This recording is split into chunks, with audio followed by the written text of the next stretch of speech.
o presbítero Valdemar Jesus, que estará ministrando a palavra de Deus ao nosso coração.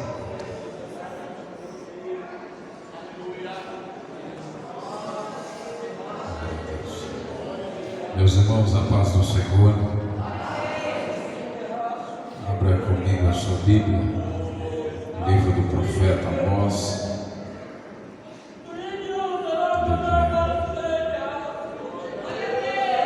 O Senhor está na casa. Tenho certeza que você já sentiu a presença dele neste lugar, amém? Deus não falta culto e nem chega atrasado, queridos, aleluia. Ele está neste lugar, amém? Livro do profeta Amós, capítulo de número 3. Nós vamos ler o versículo do capítulo 3 e também alguns do capítulo 4. Enquanto você encontra, eu louvo a Deus por esta oportunidade de estar mais uma vez neste altar e desta feita para ministrar a palavra de Deus.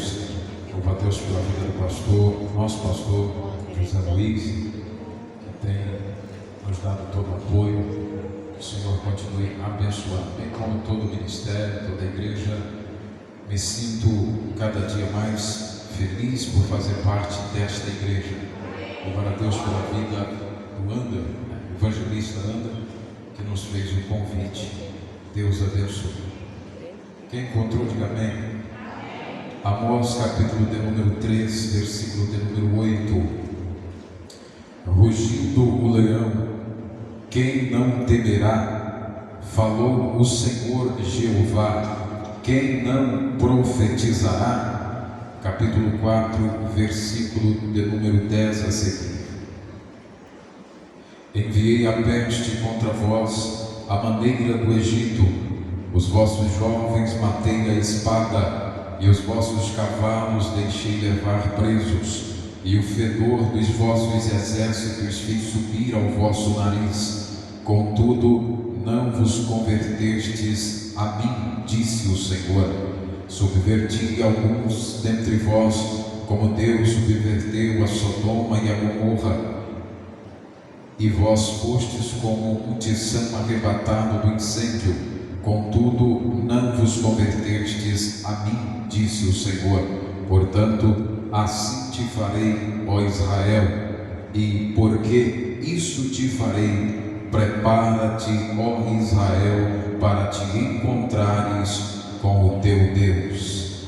Amém? Tome o seu assento, adorando o nome do Senhor, glorificando aquele que vive e reina para todos sempre.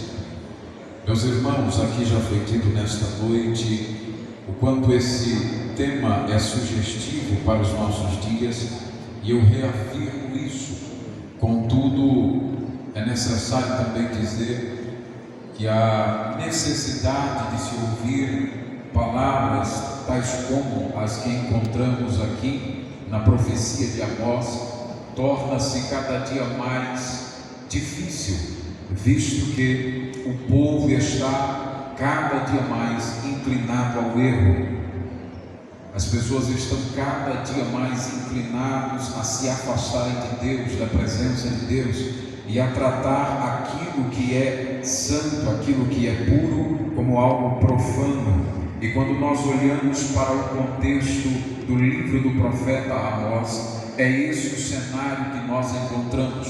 Nós encontramos nesse tempo, nesse período, a nação de Israel já dividida entre duas nações. Ao reino do norte, ou ao norte, está Israel, a nação de Israel, por assim dizer. 10 tribos ao norte, a capital é Samaria. Ao sul nós temos o reino de Judá, cuja capital é Jerusalém. E quando nós olhamos para o tempo, para o momento em que isso foi feito, na ocasião em que o rei Roboão, filho de Absalão, perde a autoridade sobre 10 tribos, e o reino então é dividido, nós encontramos um homem se tornando rei de Israel, ou das 10 tribos, e o nome deste homem é Jeroboão. Deus havia prometido a Jeroboão que faria dele rei. Deus havia prometido a este homem que daria a ele a autoridade sobre 10 tribos de Israel, e assim Deus o faz. Porém, quando nós olhamos para o contexto do capítulo 12 do primeiro livro dos Reis, em especial os versículos 26, nós encontramos Jeroboão deixando a sua expectativa que estava em Deus, agora retirando ela de Deus e buscando entre os seus próprios pensamentos e os seus próprios conselheiros uma maneira de conduzir este povo e de se manter no trono. Observe que, assim como Deus prometeu a Jeroboão que ele se sentaria no trono e seria rei de 10 tribos, Deus o fez, mas agora ele é rei, ele está exatamente onde Deus disse que ele estaria.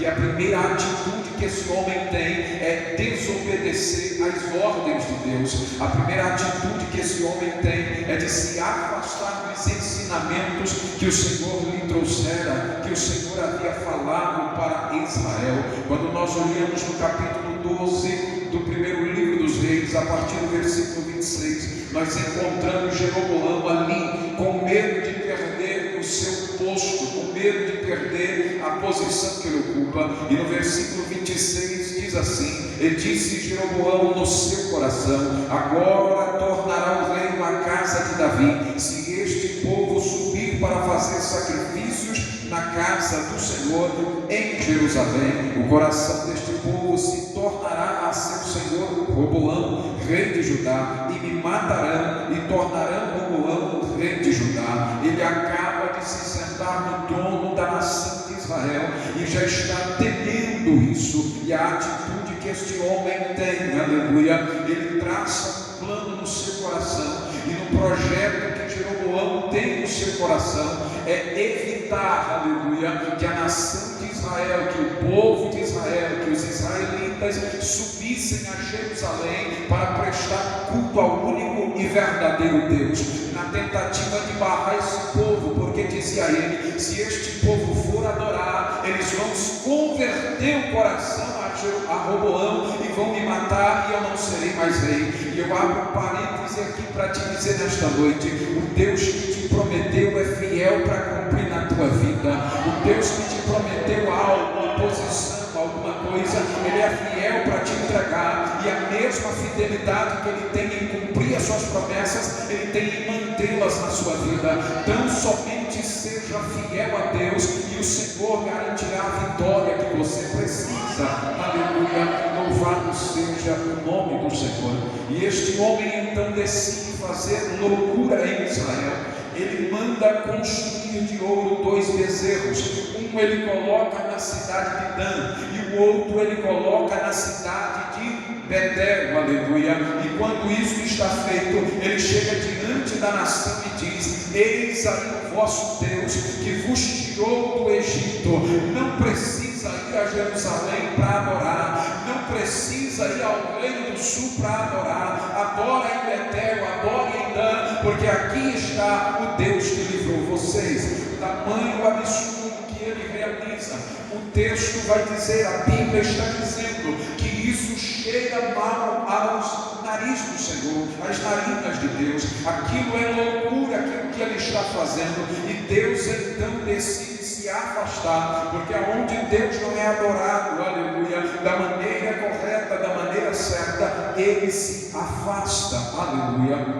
Agora veja bem, à medida que o tempo passa, a nação de Israel, o reino do norte, acha conveniente não voltar a Jerusalém, acha conveniente não ir a Jerusalém, porque ir a Jerusalém dá trabalho, ir ao local da verdadeira adoração dá trabalho. Eu vou explicar melhor. Prestar a Deus a verdadeira adoração dá trabalho. Não é de qualquer jeito, não é de qualquer maneira, mas o povo, aleluia, vê na oportunidade que o rei Jeroboão dá a eles de adorar em Betel, de adorar em Dan, diante dos bezerros que ele levanta, como uma maneira de estar justificado diante de Deus por não ir a Jerusalém. Eles queriam no seu coração: se Deus porventura nos repreender, diremos, Jeroboão disse que é aqui que tem que adorar. Jeroboão disse que esse é o nosso Deus. Mas eu quero dizer para você uma coisa: se você já tem conhecimento da verdade,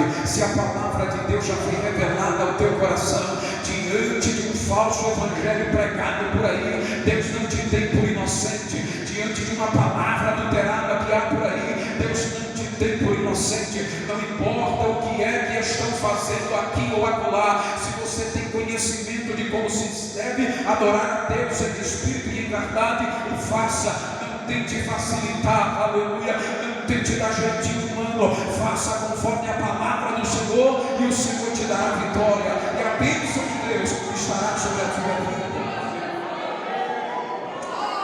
Louvado seja o nome do Senhor. Quando Jeroboão coloca em Betel o bezerro de ouro e diz que este é o Deus que tirou Israel do Egito, ele estava removendo Deus de Betel. E Betel significa casa de Deus. Através da atitude, ele estava dizendo: a casa que era de Deus agora não é mais. O lugar que era segundo a tradição, segundo a história, nome dado por Jacó quando fugia para Padã-Arã, dizendo: este é o lugar, a casa de Deus, o lugar da habitação de Deus. É um lugar terrível, é um lugar maravilhoso, é a porta dos céus. Agora ele diz: não é mais Betel. Por quê? Porque Deus não é mais o Deus daquela casa. Ele não é mais o Deus que é adorado ali. Ele não é mais o Deus que é reverenciado ali. Embora Israel fosse a Betel dizendo: vamos adorar o nosso Deus, não estavam adorando a Deus, não estava adorando ao Senhor. E isso fica tão evidente através dos anos, que quando nós olhamos uma leitura mais detalhada no livro de Amós, nós vamos encontrar este homem profetizando, e por diversas vezes mencionando: assim diz o Senhor. Por diversas vezes ele vai se referir a Deus, mas ele vai evitar dizer Deus de Israel. Ele vai evitar na sua profecia dizer Deus de Israel. Nós só encontramos Amós se referindo a Deus como Deus de Israel no capítulo 4, aleluia, e no versículo 12, em especial a parte B, quando ele diz: ó Israel, prepara-te para encontrar com o teu Deus, aleluia. Deus se retira da posição de Deus de Israel durante esse período. Deus se ausenta de Israel durante esse período, e mais, Deus se ausenta de Betel durante esse período. E isso fica evidente quando nós olhamos para Oséias, quando profetiza no capítulo 4. Ele faz uma referência a Betel de maneira irônica, dizendo Betel, ao invés de dizer Betel, ele diz Bet-Aven. Betel é casa de Deus, Bet-Aven é casa de nada, casa da vaidade. É Deus dizendo: a casa que era minha agora não é mais minha, é do nada, é da vaidade. É Deus dizendo: o lugar onde era reservado para a minha adoração agora é profanado por causa das ideias dos homens, por causa das intenções dos homens, por causa da ganância dos homens. E Deus então vai, aleluia, levantar profetas para advertir o seu povo, para chamar a atenção do seu povo, para regressar a uma vida de santidade, para regressar a uma vida de verdadeira adoração. E Deus levanta então o profeta Amós. É interessante Deus levantar Amós, por quê? Porque Amós não era de Israel. Amós era por certo judeu, morava no Reino do Sul, era um agricultor, alguém que plantava figos selvagens, era alguém que criava gado. Ele se refere a si mesmo dessa forma, dizendo que era boiadeiro, cultivador de sicômoro. Deus levanta esse homem lá em Judá, lá no Reino do Sul, para profetizar. E ele vai profetizar primeiramente a Israel, ao Reino do Norte, mas também ele profetiza para Judá. Mas por que é que Deus levanta um homem em Judá, ao invés de levantar em Israel? Não havia profeta em Israel? Certamente que havia. Não havia homens fiéis a Deus ainda em Israel? Certamente que havia. Mas o texto nos diz que estes escolheram se calar diante da perversidade que estava diante dos seus olhos. O texto sagrado nos diz que os fiéis que haviam em Israel decidiram ficar quietos, porque eles não tinham força para lutar. O patrocínio da idolatria vinha do trono, o incentivo a se afastar do verdadeiro Deus vinha do trono. Então eles se calam diante dessa situação, se recolhem na sua insignificância circunstância diante daquilo. E a Bíblia Sagrada nos diz que então Jeroboão, aleluia, vai levantar um sacerdote em Betel por nome Amazias. E através deste homem, ele levanta outros sacerdotes dos mais baixos dos povos. Isso significa dizer que esses sacerdotes que agora são levantados não têm a autorização de Deus para ministrar, não têm a autorização de Deus para servir, aleluia, no culto. E não tem problema, até porque eles não servem a Deus de fato, mas estão usurpando a posição de sacerdote do Deus vivo, embora não fosse, aleluia. Esses homens então começam a profetizar. Profetas se levantam em Israel e profetizam por dinheiro. Profetas se levantam em Israel e profetizam segundo a vontade de quem paga mais. Não é diferente de hoje.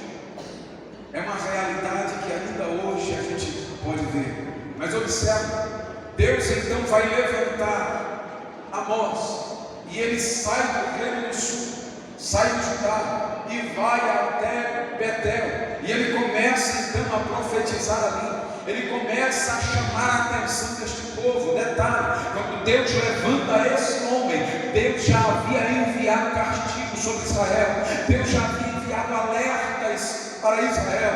O texto que nós lemos aqui, ele diz: eu enviei pestes contra vós à maneira do Egito. Ele está dizendo: eu subverti muitos dentre vocês, como Deus subverteu Sodoma e Gomorra. O texto está nos dizendo com toda clareza: Deus compara a nação de Israel à nação do Egito aqui.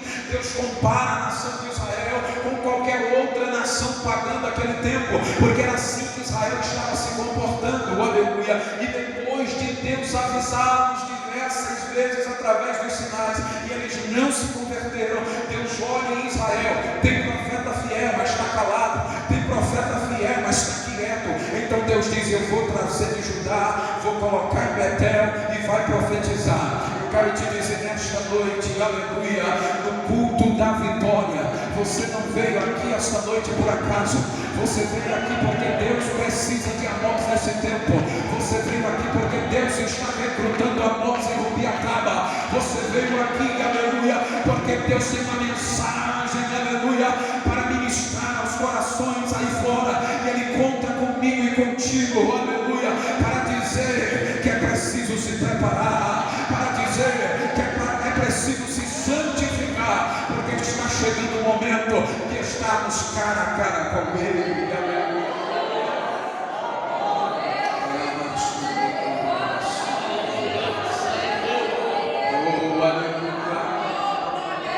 Esse homem se levanta com a autoridade de Deus sobre a sua vida. Ele deixa os seus afazeres. Observe isso aqui. Quando nós vamos estudar um pouco mais sobre Amós, nós vamos descobrir que este homem estava entre a classe média alta de Judá. Era alguém que tinha posses, era alguém que tinha recursos financeiros, era alguém ocupadíssimo, era alguém que tinha seus afazeres e que era fiel a Deus. Deus tira ele de lado, os seus afazeres, da sua fazenda, da sua lavoura, do seu gado, e envia ele para profetizar. Tem muita gente hoje que ouviu o chamado de Deus, mas está dizendo: eu tenho minha empresa para cuidar, eu tenho minhas tarefas para fazer, eu sou ocupado, eu tenho isso e aquilo. Deus só te chamou porque você é ocupado. Deus não chama desocupado para a obra, Deus não levanta desocupado, aleluia. Se Deus te chamou é porque Ele sabe que você tem responsabilidade, e se você tem responsabilidade com as suas coisas, maior deve ser a tua responsabilidade com o chamado de Deus para a tua vida. Ele deixa a sua casa, a sua fazenda e sobe. Agora ele está profetizando em Betel, ele está profetizando para Israel, para que este povo venha se converter, para que este povo venha se consertar, para que eles observem, aleluia, todos os sinais que Deus já deu de que não se agradaram a Deus, de que o que eles estavam fazendo era contrário à vontade de Deus. E quando este homem está profetizando em Betel, Amazias chega para ele no capítulo 7, versículo 12, dizendo: depois Amazias disse a Amós: vai-te daqui, ó vidente, foge para a terra de Judá, e ali você come pão, e ali você profetiza, mas em Betel daqui por diante não profetizará mais, porque é santuário do rei, casa do rei. perceba que o sumo sacerdote de Israel, Amazias, está dizendo: Betel não é mais casa de Deus, homem de Deus não tem mais autoridade aqui dentro. Por quê? Porque o rei tomou a casa agora é do rei, quem manda aqui agora é o rei, aleluia. E paz, meus senhores, mas há por aí em muitos lugares, em muitas igrejas, onde a palavra de Deus não tem mais liberdade. Por quê? Porque os homens se apossaram da casa. Mas nesta noite nós estamos em um lugar onde Deus ainda é Senhor. Nós estamos em uma igreja, aleluia, onde o Espírito de Deus ainda tem liberdade, onde os homens de Deus ainda podem pregar, aleluia.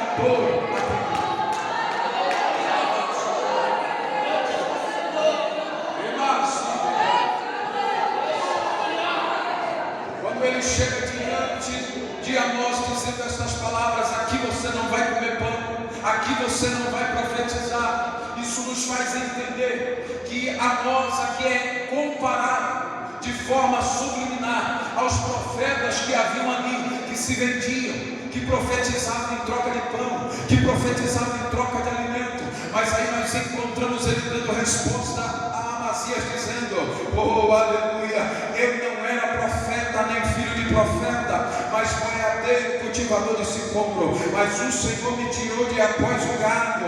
O Senhor me disse: vai e profetiza ao meu povo Israel, aleluia. Ele está dizendo: eu não estou aqui por causa do pão, eu não estou aqui por causa da mesada do rei, eu não vim aqui para ver se tem algum suborno para mim, eu não vim aqui para agradar quem vai me ouvir. Ele está dizendo: eu vim aqui, aleluia, porque Deus foi aonde eu estava e me deu essa missão, aleluia.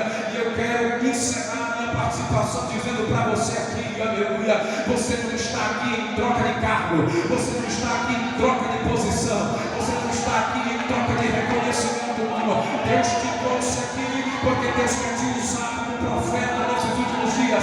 Você está sentado nesse banco, nessa cadeira hoje, receber aplauso no nome e o elogio de alguém.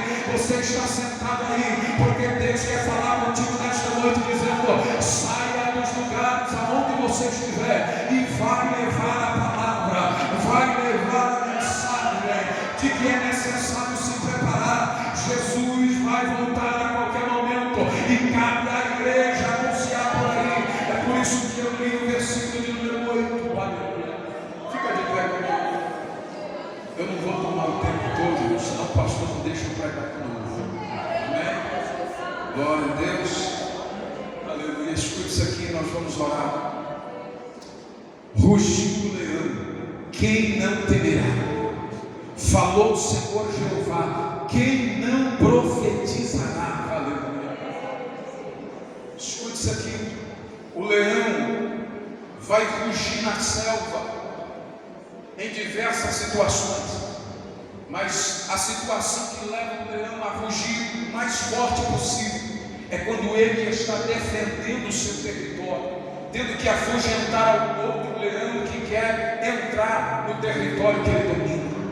E eu quero dizer para você, a Bíblia diz que o inimigo está de redor, rugindo como leão, procurando a quem ele possa tragar. Aleluia. E sabe quem é que ele pode tragar? Sabe quem é que ele consegue tragar? Quem não dá ouvidos a essa palavra.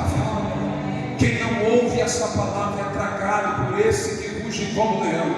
Mas nesta noite eu vim aqui para te dizer, aleluia, quem está rugindo nesta noite não é aquele que tenta imitar. Quem está rugindo nesta noite é o leão verdadeiro. O leão da tribo de Judá está rugindo. Ouça o rugido do leão nesta noite. Ouça Deus dizendo: é tempo de se levantar e profetizar. É tempo da igreja se colocar de pé e dizer que Jesus vai voltar, e é necessário estar preparado para este momento. Nesta noite a palavra de Deus está dizendo: guerras e rumores de guerra. É o leão rugindo, problemas assolando as nações. É o leão rugindo. Nesta noite o leão vai rugir alto no teu ouvido. Nesta noite o leão vai rugir alto na tua alma. Você vai ser estremecido nesta noite pelo rugido do leão e vai temer na presença dele e vai se prontificar a profetizar, porque a palavra do Senhor foi liberada sobre nós nesta noite. Falou o Senhor Jeová, quem não desculpa para não pregar. A partir de hoje você não tem mais desculpa para não dizer que Jesus vai voltar para buscar a igreja. A partir de hoje você não tem mais motivo para ficar calado na empresa, na faculdade, na escola ou aonde quer que você seja, porque eu tenho convicção que o Espírito Santo de Deus nesta noite está abrindo os nossos ouvidos para ouvir o rugido do leão, para ouvir o chamado de Deus para a igreja se prontificar. Prepara-te, ó igreja, prepara-te, ó Israel, e a igreja vai andar por Rubiataba dizendo: prepara-te, ó Rubiataba, porque Jesus está vindo aí. Prepara-te, estado de Goiás, porque Jesus está vindo aí. Prepara-te, ó nação brasileira, porque Jesus está vindo aí. Prepara o planeta Terra, Jesus está vindo aí. Se você está ouvindo o rugido do leão, faz barulho de adorador nesta noite, faz barulho, aleluia, de quem está sentindo a glória dele neste lugar.